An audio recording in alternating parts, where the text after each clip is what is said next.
It's the extra poo that makes all the difference.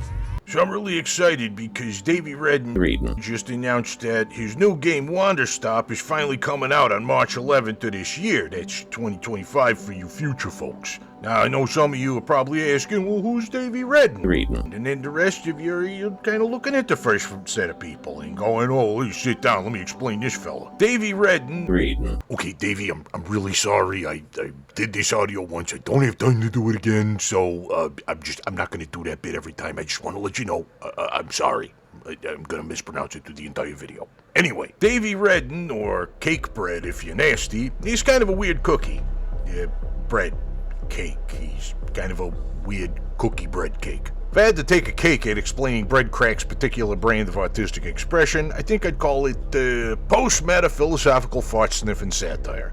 Sort of thing where on the surface you're playing a joke game that wobbles back and forth between philosophy and Dadaism, then that sort of drifts into sober self-awareness, so you think it's all one big meta joke, but then the perspective required to be in on that joke gets dunked on with a whole new level of anus appreciation, and then it seems like das was being joked about, only the perspective that's making fun of the making fun of itself gets all maudlin and serious out of nowhere, to a point where the fart sniffing gets so thick you can't tell where the nostrils end and the buttholes begin. That is the stuff of Davy Cakeloaf. This is the fella that made the Stanley Parable, the Beginner's Guide, and a bunch of crazy RPG Maker things with Ryan Roth under the name Dual Ryan. All of it spiraling deliciously in the madness and lending itself to the fun, nerdy over-analysis whenever one of us Davy Wreden fans manages to find a second Davy Wreden fan in the wild. Which, as it turns out, happens a lot in the tarot circles that I'm in. I got this friend of mine, Thomas T.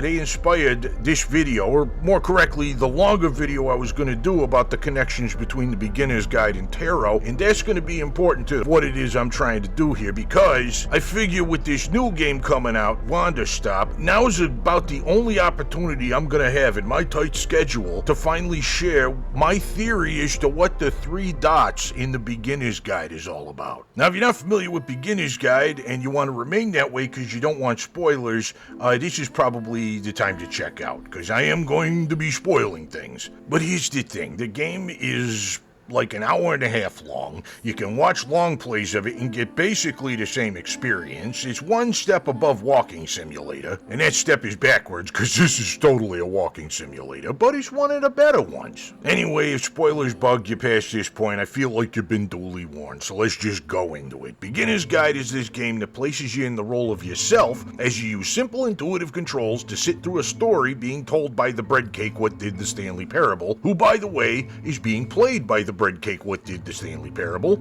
adding an extra touch of authenticity. The story is that Davy's got this friend named Coda, who made a bunch of these weird little art games using the Source engine. These games speak to Davy on a deep personal level, and oh boy, you can't wait to tell you all about them. So what you're doing in this game is you're playing the little art games Coda made, but the whole time Davy's just standing over your shoulder explaining them to you and what he thinks they mean. Then, as the games keep coming, they start getting more and more kind of disturbing and on the nose, expressing themes of things like isolation, artistic frustration, possible self-doubt. And Davy's right there to let you know this is when Coda started acting more withdrawn in his real life, you know, in case you missed it. The whole thing leads up to a game where, and just so there's no excuses, this is your absolute last chance to duck out before the big spoilers start to hit.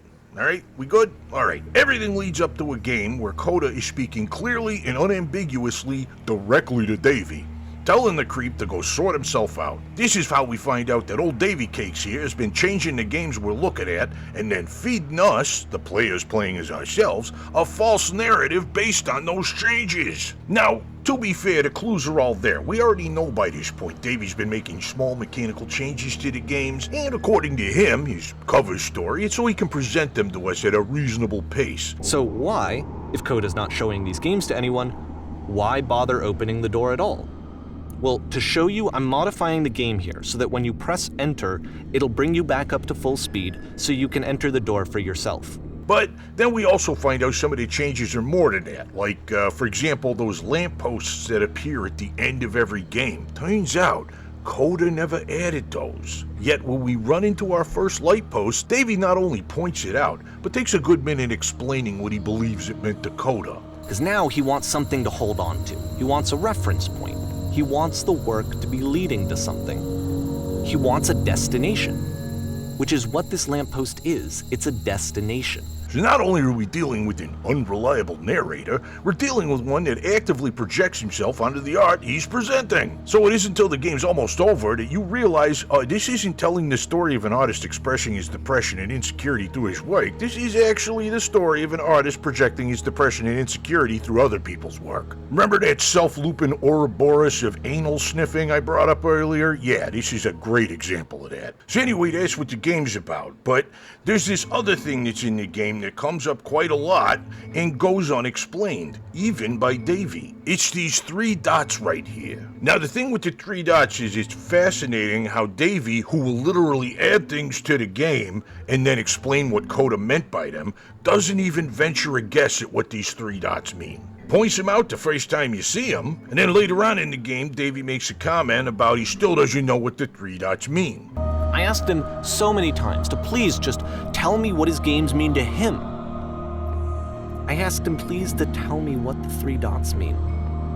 And this is a little something that's been left open to interpretation to the fan base. And wouldn't you know it, I'm part of the fan base and I have an interpretation. But before we get to mine, let's go ahead and check out what the fan base in general seems to think it might be. Now, of course, this game has its own wiki. And I did my due diligence to go ahead and check and see if the meaning behind the 3 dots had been recorded on this wiki at all. Now, according to this wiki, the simplest explanation is simply that this is how Coda signs their work. But there's this Steam user named Snorlax's Hacks who came up with an interesting theory. And I'm going to quote them on this. The game explores the idea of 2 doors and a dark space in between. I believe the 2 dots are the 2 doors and the middle one is the space between the doors, the place for reflection. This is also a metaphor for past, present, and future, the middle dot being the present. And that is a fascinating theory. To explain, again for those who didn't play the game or watch a playthrough of it yet, there's a recurring puzzle in the game where you will enter a door and then the solution is to close the door on your way in, and then there's a switch on the back of the door that you throw and that opens up the second door. Anyway, that's a compelling theory and probably the closest one to the truth, but as Davey Wreden has confirmed nothing, who even knows? I got another one because, oh yeah, remember all that stuff I was mentioning about tarot earlier? Here's where it comes up. See, there's this other thing that's happening. These little low-key references to tarot, specifically the major arcana. Now, if you know anything about my work, you know that I'm a big tarot person. I'm currently writing my 2nd book about it. And you know what? If you've ever seen pictures of Davey Wreden, it's not hard to imagine he's probably goofed with a tarot deck at least once in his life. That's one of several crumbs in this game that lead me to believe that the beginner's guide is at least rubbing elbows with tarot in its storytelling. Another one, slightly more obvious, the 8th game with all the notes in it.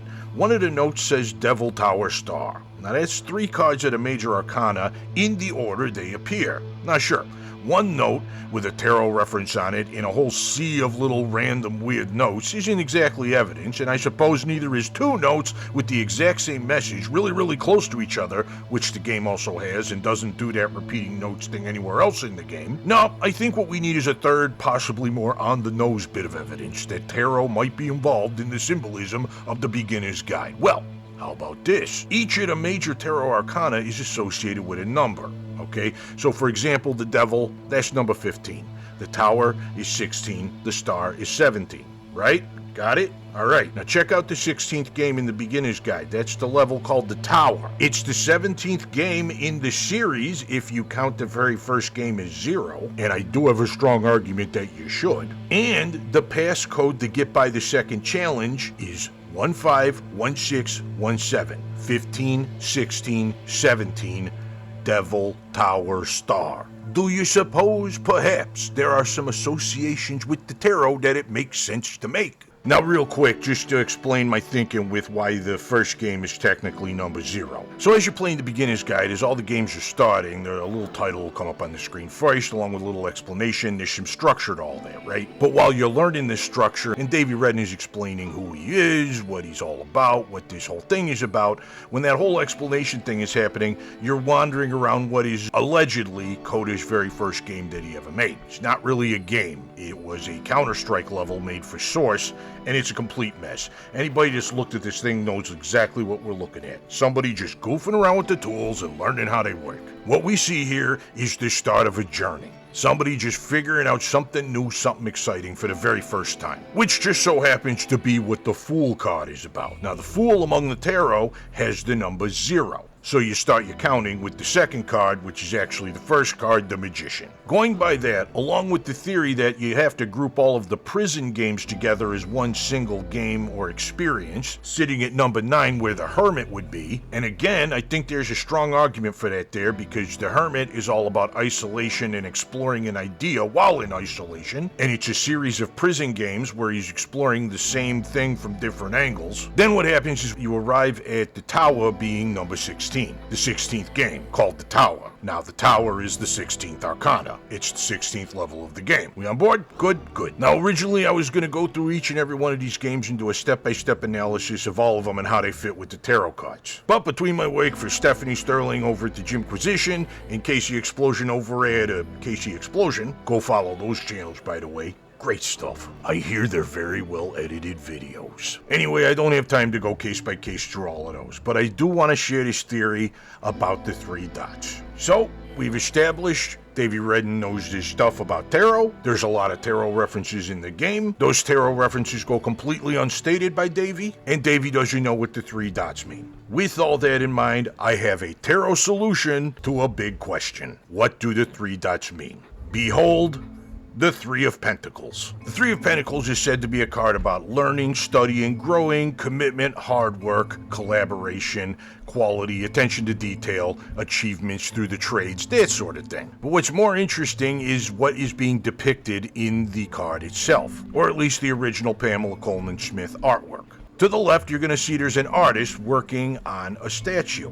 Now, the setting suggests that we are in a church. Therefore, the artist is working on a statue that goes in a church, possibly an angel or a saint. To the right, you see a priest and a nun appreciating the artist's work. The artwork is being presented in the correct context and is being perceived and appreciated by people most capable of perceiving and appreciating what it is the artist is creating. This is a perfect situation for an artist because it means somebody's looking at their work, they know what it's about, they're evaluating it and judging it based on those qualities, and they like what they see. Now notice up towards the top of the card, the way in which the 3 pentacles are arranged. Well, that's interesting, one might say, but I can't help but notice that that symbol is sort of an upside-downy version of the 3 dots from Beginner's Guide. This is where we start to talk about the tarot concept of reversals. Now, if you don't follow tarot, you might not be familiar with the fact that the cards can be read differently when they're upside down versus right side up. And if you're into tarot, you're probably getting ready to argue with me about the exact meaning of a reversed card, because it is technically a more recent invention of tarot. But